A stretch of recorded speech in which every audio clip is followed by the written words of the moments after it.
Yukarıkılık işlerine devam hürmetli vatandaş bugün.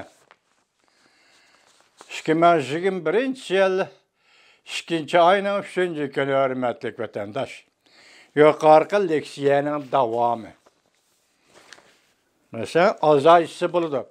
Kısa 3 yol bilen mağda. Qarzı payğı özgerteş. Qarz elem birim işlerini azaytıp, qarzdan ösümünü keçiktirip tapşırış.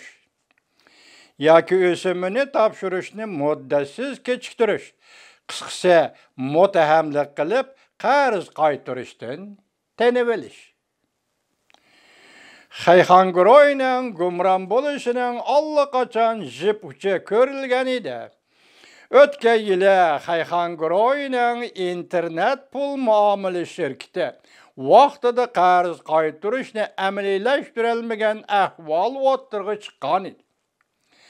Xayxanguroyның elim berim toxtamgı xilaplık qilishi köp qitim körülgen. Bunundan şunu körülüşqi buludu ki Xayxanguroyның naqbol obrotidan mesele chiqqan idi. 2021 yılı 1. aydan başlap Xayxanguroyның gumran buluşı qayta tertipke selişqi yüzlenişi aşkarı boldu. 1. ayının 22. günü Xayxanguroyның xatarlik ahvalını bir taraf qilish oңuşluq elip berilyaptı dedi. Yaqında hal qilg'uch paytga kirib keldi. Mavzuluq uqtiruş e'lon qilib, Gogan Xayxanguroyның mudiriyat başlıqlığı vazifasidan ve icraiya mudiriyat başlıqlığı vazifasidan istifa berdi. Rinchen Hua efendi bolsa, Xayxanguroy mudiriyat başlığı ve birleşme reislik vazifasidan istifa berdi.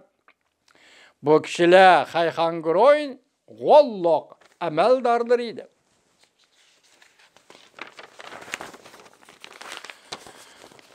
Yıl 2. ayının 29. günü Xaynandao ülkesi Xayxanguroy Birleşme Hizmet Gruppası Xayxan şirketiga kirib o'rlashgan bir yıldan beri tunji qatam resmi uqtirish chiqarib e'lon qildi. Bu qatam Xaynandao ülkelik hükümet Xayxanguroyni o'tkazib oldi. Qarzga bo'g'ilib qolgan Xayxanguroy tag'rining osti ko'rinib qoldi. Endi biz bir gruppa selish turmini ko'rib baqayli. 2019 yılı Xaynan ülkesining odatdagi moliya kirimi 814 milyard bo'ldi. Chiqim 1 milyard 859 milyon yuan bo'ldi. Qizil raqam 100 milyard yuanda ko'rildi. Xayxanguroyning qarzi 700 milyard yuan bo'ldi.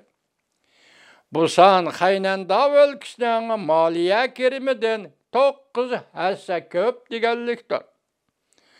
Xaynan ülkesining qizil raqam chiqimidan 7 hassa ko'p deganlikdir. Şu yılı en zor qizil raqam ko'rilgan Xebi ülkesining qizil raqami 600 milyard yuan idi. Belki şu yılı 2019 yılı merkezi hükümetning moliya eşindisi 5 trilyon yuan bo'ldi. Demek merkezi hükümet bu pulning 7'den bir qismini chiqim qilib, Xayxanguroyni qutuldirishi kerak deganlikdir. Xayxan şirketi yana Xayxanguroyning qarzini davlat moliyasi to'lab beradigan gapmikan? Ko'pchilik bu ishni sizlar o'ylab baqdinglarmi yo'q? Yana davom bor hurmatli vatandosh.